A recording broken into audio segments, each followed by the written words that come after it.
Also, besides reflecting, our beliefs cause us to interpret and to distort the behavior of another person, and to interpret in the way that we have learned to interpret. For example, yesterday we had a very clear example in one of the later groups in the evening. There happened to be two people in the same group who are playing in their relationships the role which they are receiving from another person. For example, there is one woman who, because of her programming from her father, in which she didn't receive the love that she wanted to receive, or the freedom, and experiencing a very austere and controlling father, she had no freedom. She interpreted that as a lack of love and as rejection. Now that she has analyzed it, she realized that it wasn't. But now in her relationships, whenever anyone is not able to fulfill her needs, that is, she has a need to go somewhere or to do something, or to receive something from the other person, she immediately interprets that as lack of love, rejection. It doesn't pass through her mind that the person may love her, may accept her, but may not be able to do or respond to those things which she asks because of his own problems. And it turns out the next woman to speak is in exactly the opposite situation. She loves her husband, she cares for him, but she's not able to give him some things he needs from her. So we see very clearly that the interpretation of the one person, that this person is not giving me what I need because he doesn't love me and doesn't care for me and rejects me, is a false assumption. And it's a programming which was programmed into the child's mind at an early age, and now causes her at every time when someone is not able to give her what she needs to believe that this is a rejection. Not able to understand that the other person has blockages, problems, other needs which may not enable him to satisfy our needs, even though he loves and respects us. It's just that he's programmed in a different way. So this mirror effect, or this sympathetic vibration, works in two ways. The first is that it attracts to us what we expect and what we believe that we deserve. And secondly, it causes us to interpret events in a distorted way and to see there that which is not there. To see rejection there where there is not rejection. To see a lack of love there where there is not a lack of love. There's just an inability on the part of the other to overcome his own problems or his own blockages. So the second thing that we need to do is to realize why we are affected by the negativity of the other person. And we will be affected by their negativity until we achieve enough self-confidence and enough self-acceptance, enough assuredness of our own being. When we have achieved that, then the other person can be as negative as he wants, and we're not going to be affected. When we have overcome fear and self-doubt. So how can we cope with this kind of person, or any negativity which we receive? The first is to realize what we have already said, that this is a soul in the process of evolution, and he is exactly what he can be at this moment. If he could be something else, he would be. He cannot be anything else. And the second thing we have to realize is that he's exactly what I need at this moment. I see some heads going. At least he's exactly what I have needed until this moment. Now, if my lesson is that I don't need him anymore, that's another question. Everyone is going to have to answer that for himself. But nothing has been wrong until now.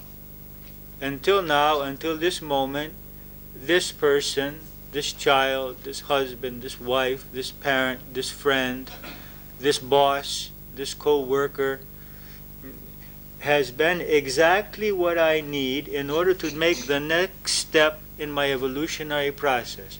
The next question is, my lesson here, in order to be happy in my life, is to learn how to be happy with this person, or to learn how to be happy without this person.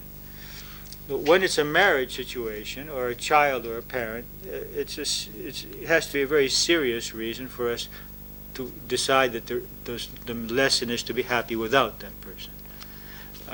Because this is a what we call a dharmic commitment, a commitment which has to do with the process of our growth process, in which we have to have a very serious reason to say, I cut off relationships with my child, or with my spouse, or with my parents. In other situations, in social situations, in friendships, then there's a greater amount of choice, and if we see that we don't have common goals, that we don't have common interests, then there's no need that we don't have to keep up those relationships.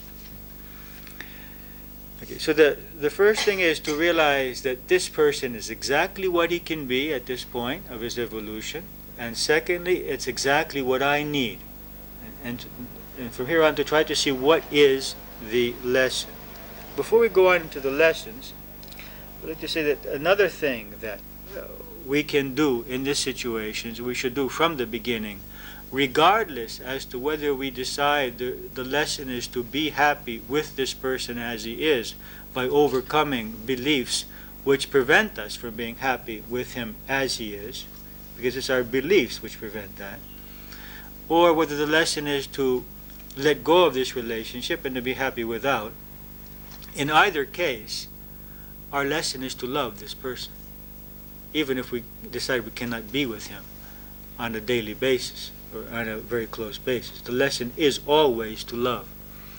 And in this case, it would be very useful to perform daily this technique of bringing that person to our mind, the positive projection technique, bringing to our mind 5 positive qualities which this person has, thinking of 5 things that we could respect or esteem in this person, and then to send light and love to him, wishing for him to be well, healthy, happy, successful in his life, and then to see ourselves in a harmonious relationship with him.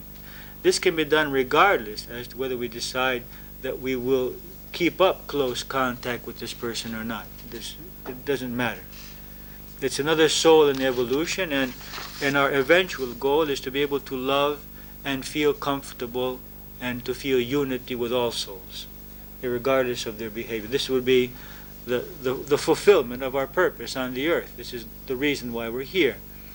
Because the only thing which prevents us from being able to love each person is our own ignorance and our own lack of evolution and our own lack of awareness of our true selves.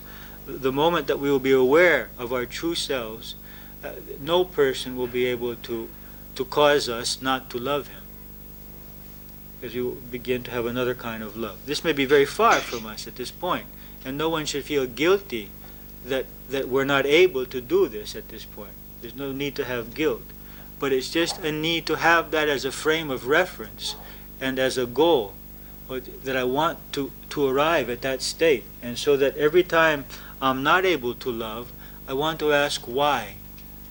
What do I fear? Why am I closing off here?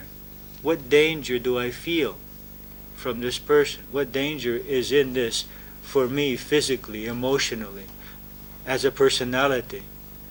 Because only fear causes the heart to close. Only fear is the obstacle towards love. Again, we're not saying that we have to be married to this person or to have a working relationship with this person, but that I have to be able to feel positive feelings and positive emotions when I bring that person to mind or when I see him. Then I will know that I'm moving ahead in my evolutionary process. Now, what could be some of the lessons in these relationships? One is to recognize our own negativity. Without relationships, it's difficult to see our own negativity because we don't have any kind of stimulus. So, through our contact with negative persons, we are given a more clear vision of what kinds of negativities are still within us. And that helps us to grow. That doesn't mean you have to try to seek out the most negative kind of person that you can find and marry him. It just means that when it happens, when life brings this about, use it. Use that negativity as an opportunity for growth, for seeing ourselves. It's an opportunity to learn to forgive, which is a very important lesson, the ability to let go of the past. And it's important for us to remember that forgiveness is not for the others, that we do not forgive for the sake of others. We forgive for ourselves because we suffer from the lack of forgiveness which is within us. That bitterness which is within us poisons our nervous system, our endocrine system, our defense system, our subconscious mind. We are affected by our bitterness, not them. They may be affected to some degree, but our mind and body are totally poisoned by these negative emotions which we may have towards someone. So forgiveness is something which is our liberation from the ignorance that someone was to blame for our reality. This is ignorance. No one was ever and will ever be the cause of our reality. It's only illusion which causes us to believe that. We are the total creators, the exclusive creators of our reality. The other is just an actor with which we have made a secret contract from the soul level to give us certain experiences, and through those experiences to awaken within us certain lessons. So we can discharge him if we like from his role, but we'll have to get our lessons from somewhere else, as long as we need those lessons. So forgiveness is very important. Another lesson is to learn to be happy even when in the company of a negative person. That is, even when he is other-inflicting, that is, when he is criticizing and accusing us, not to get into the role of the child and feel the need to protect ourselves from our parent who is accusing us, because usually we get into that role when someone raises his voice. And secondly, when he is self-inflicting, not to take responsibility for his reality and to feel that we are a failure because he's not happy, or to feel that it would be a sacrilege to be happy when he's not. Because many people have that kind of programming. How can I be happy when my spouse is not or my child is not? And the question is whether my unhappiness helps their unhappiness. And it usually comes from the role that I am the creator of the reality of the other person.